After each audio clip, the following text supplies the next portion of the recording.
Good morning students.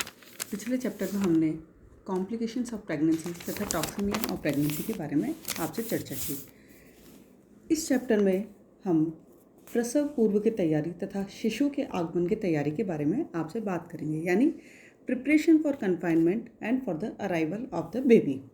अब इसमें हम बात करेंगे विभिन्न विषयों के बारे में, जिसमें हम बात करेंगे प्रसव क्या है, प्रसव पीड़ा के कारण क्या है, प्रसव की अवस्थाएं क्या है, असामान्य प्रसव किसे कहा जाता है और शिशु के आगमन के बारे में हम आपसे बातचीत करेंगे। तो सबसे पहले हम बात करते हैं प्रसव क्या है, यानी गर्भावस्थी जो है संपूर्ण होने के बाद या पूर्वी गर्भाशय में संकुचन जब प्रारंभ हो जाता है, गर्भाशय के से शिशु का निष्कासन की प्रक्रिया को प्रसव कहते हैं। सर्वप्रथम गर्भाशय का संकुचन 30 मिनट का होता है। प्रारंभ में मंद व कम अवधि का होता है। पीठ की मांसपेशियों से प्रारंभ होता है तथा कुछ अंतराल पर पुनः क्षणों के लिए होता है। संकुचन की जो तीव्रता है अधिक होने लगती है तथा गर्भवती स्त्री की प्रसूति केंद्र या अस्पताल में उस समय ले जाने की ज़्यादा आवश्यकता होती है। नवजात शिशु के आगमन के लक्षणों व पीठ लक्षणों में जो इम्पॉर्टेंट है उसमें है पीठ व उदर की मांसपेशियों में संकुचन का होना, और कभी रक्तस्राव या उल्व की थैली फटने से प्रसव प्रक्रिया भी आरंभ हो जाती है। प्रसव प्रक्रिया के अध्ययन हम निम्न आधारों पर कर सकते हैं, जिसके अंदर हम बात कर रहे हैं। जैसे हमने कहा कि प्रसव पीड़ा के कारण क्या है, अवस्थाएं और उनके प्रकार, और असामान्य प्रसव क्या होता है, और शिशु के आगमन की तैयारी के बारे में हम बात करेंगे। सबसे पहले हम बात करते हैं प्रसव पीड़ा के कारण क्या है। इसमें हम देखें तो प्रसव पीड़ा का जो कारण होता है उसमें सबसे पहला कारण होता है हार्मोनल कारण, यानी गर्भावस्था में जो दो इम्पॉर्टेंट हार्मोन्स होते हैं, प्रोजेस्टेरोन और ईस्ट्रोजन, जो संतुलित ढंग से उत्तेजना का कार्य करते हैं। ईस्ट्रोजन उत्तेजना का कार्य तथा प्रोस्टेरोन हार्मोन होता है विस्तारण का कार्य करता है। गर्भावधि पूरी होने पर की अवस्था में यह संतुलन बिगड़ जाता है और प्रसव पीड़ा का कारण बनता है। दूसरा जो कारण होता है उसमें हम बात करते हैं गर्भाशयी तनाव, यानी डिस्टेंशन थ्योरी, जिसमें हम बताएंगे कि किसी भी मांसपेशीय अंग का बहुत फैलाव हो जाने पर वह दबाव के कारण खाली होने के लिए संकुचित होता है। रेनाल्ड नामक वैज्ञानिक ने यह सिद्ध कर दिया था कि गर्भावस्था अवधि के पूर्ण होने पर गर्भाशय की क्रियाशीलता व विकास मंद हो जाता है।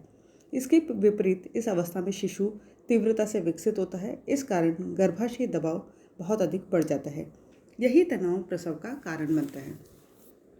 तीसरा जो कारण है वो है भौतिक इरिटेशन, यानी अड़चन जिसमें हो सकती है, जिसमें गर्भाशय का निचला भाग अधिक विस्तारित हो जाता है क्योंकि शिशु का सर नीचे की ओर आ जाता है, और गर्भाशयी तंत्रिकाओं पर इस दबाव के कारण प्रसव पीड़ा प्रारंभ हो जाती है। चौथा जो है पेशीय संकुचन होता है, यानी मस्कुलर कॉन्ट्रैक्शन होता है, जिसमें गर्भाशय के ऊपरी भाग की मांसपेशियों में अधिक मजबूत व बड़े आकार की जो होती है उनमें सबसे पहले संकुचित होती है। गर्भावस्था की अवधि पूर्ण होने तक शिशु के सिर नीचे की ओर स्थित हो जाता है, जिससे ग्रीवा यानी जो सर्विक्स वाला पार्ट है वो विस्तारित हो जाता है। प्रसव में काम में आने वाली 3 पेशियां जो प्रमुख होती है उसमें गर्भाशय के ऊपरी हिस्से की मांसपेशियां, उदर की मांसपेशियां तथा मध्यस्थ पेशी यानी डायफ्राम। अब हम बात करते हैं प्रसव की अवस्थाएं क्या है, यानी स्टेजेस ऑफ लेबर। प्रसव प्रक्रिया जो 3 अवस्थाएं हैं उसमें पहली अवस्था या विस्तारण की प्रक्रिया होती है, दूसरी अवस्था या निष्कासन या शिशु जन्म होता है, और तीसरी अवस्था या उल्व व अपरा का निष्कासन होता है। यानी पहली अवस्था जो फर्स्ट स्टेज है of dilation and labour pain, इस अवस्था में पेशीय संकुचन अधिक तीव्रता से होता है और पूर्ण विस्तारण होता है। पहली अवस्था में साधारण जो अवधि होती है वो 16 से 18 घंटे तक रहती है, और पूर्ण विस्तारण व पीड़ा 6 से 8 घंटे की होती है। इस अवस्था में जो प्रक्रियाएं होती है वो निम्न प्रकार से होती है, जैसा कि यहाँ पर हम दिखा रहे हैं। यानी पहला जो होता है गर्भाशय संकुचन या लेबर पेन जो होता है वो तीव्रता से होते हैं। प्रत्येक 2 से 5 मिनट पर पुनः संकुचित होते हैं। यह संकुचन 45 सेकंड से 1 मिनट रहता है। इस अवस्था में गर्भाशयी दबाव 35 से 50 mg/Hg हो जाता है। पीड़ा निचले गर्भाशय भाग से पैरों की ओर फैलती है। कभी कभी महिला को वमन की शिकायत भी होती है, जैसा कि हम यहाँ दिखा रहे हैं कि गर्भाशय जो है और ग्रीवा का जो स्थान है वो इस तरह का होता है, लेकिन जब प्रसव के दौरान ग्रीवा का विस्तारण हो जाता है यानी डायलेशन ऑफ सर्विक्स होता है। ग्रीवा भाग के विस्तारण के पश्चात गर्भाशय में उल्व की थैली फट जाती है और स्त्राव होने लगता है। इस स्त्राव के साथ भ्रूण पर दबाव बढ़ जाता है और वह नीचे की ओर सरकना प्रारंभ कर देता है। आंतरिक इंटरनल जो है खिंचाव के कारण ग्रीवा और भी अधिक विस्तारित हो जाता है, जो कि यहाँ पर दोनों में फोटो में दिखाया जा रहा है कि पहले में ग्रीवा नॉर्मल कंडीशन है, दूसरे में वो विस्तारित कंडीशन दिखाई जा रही है। शिशु का सिर पूर्ण रूप से स्थान बना लेता है। यदि उससे पूर्व के 2-3 सप्ताहों के में नीचे की ओर स्थान नहीं बनाया हो तो वो नीचे की ओर स्थान अपना बना लेता है। दूसरी जो अवस्था होती है, सेकंड स्टेज होती है एक्सपल्शन की अवस्था, यानी इस समय शिशु के निष्कासन की अवस्था भी कहलाती है, क्योंकि इस समय विस्तारण जो होता है वो पूरी तरह से हो जाता है। गर्भाशय की थैली फट जाती है और भ्रूण का निष्कासन होता है। इस अवधि में आधे घंटे से 1 घंटे का समय लगता है। इस अवधि में जो प्रक्रियाएं होती है वो निम्न प्रकार से है। गर्भाशय के ऊपरी भाग में तथा मध्यस्थ पेशी की सहायता से विशेष प्रकार के संकुचन होने लगते हैं जो भ्रूण को नीचे की ओर सरकाते हैं। दूसरा जो है, भ्रूण नियमित गति से नीचे सरकने लगता है। तीसरा, योनि विस्तारित हो जाती है। चौथा, भ्रूण का बाहर निष्कासित होना होता है। गर्भाशय की जो ऐच्छिक मांसपेशियों में संकुचन की सक्रियता बढ़ जाती है और संकुचन तीव्रता से होने लगता है। प्रत्येक पीड़ा के साथ भ्रूण नीचे विस्तारित ग्रीवा की ओर सरकता है और योनि शिथिल होकर विस्तारित हो जाती है। ग्रीवा व योनि जो है प्रत्येक संकुचन से अधिक विस्तारित होती जाती है। भ्रूण का सिर धीरे धीरे बाहर निष्कासित होता है। तत्पश्चात धड़ का शेष भाग भी बाहर आ जाता है।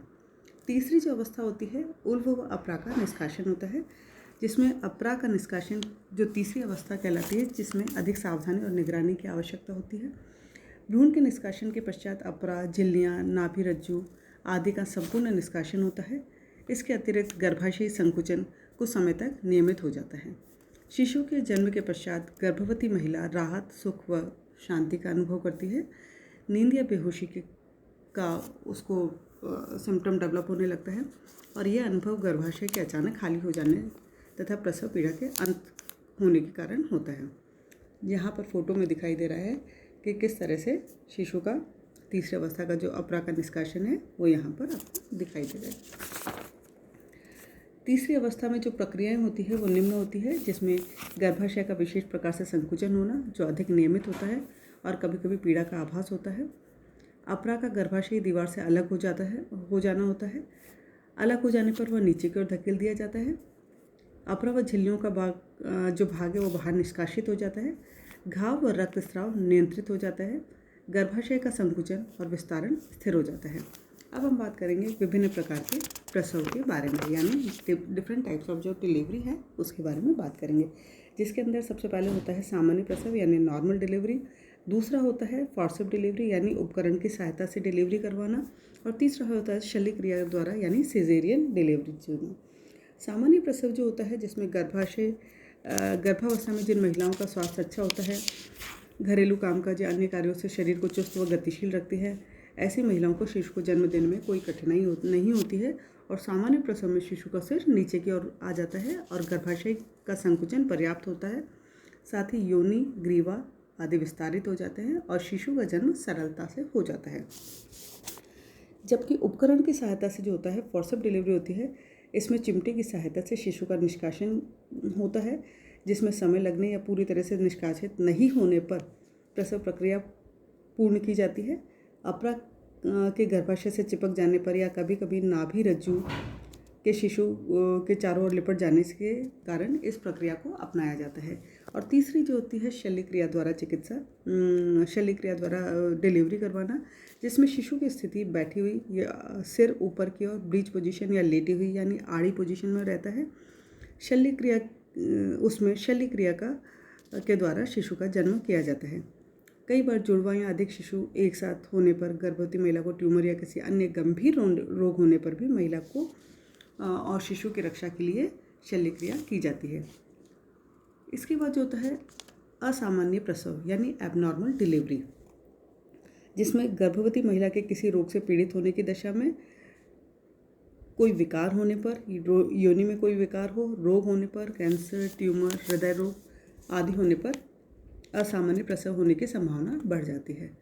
जिसमें शिशु में जब विकार उत्पन्न होता है तो शिशु का सिर कई बार फंस जाता है। शिशु की गर्दन में घुमाव आने पर गर्भाशय के अतिरिक्त अंडवाहिनी में गर्भ स्थापित होने की दशा में असामान्य प्रसव कहा जाता है। ऐसी स्थिति में 2-3 डॉक्टर विशेष परिस्थिति में ऑपरेशन कर प्रसव करवाते हैं, जिसमें गर्भवती महिला पर विशेष ध्यान दिया जाता है, जिससे माँ और शिशु दोनों को कोई खतरा न हो और उनका स्वास्थ्य सामान्य हो।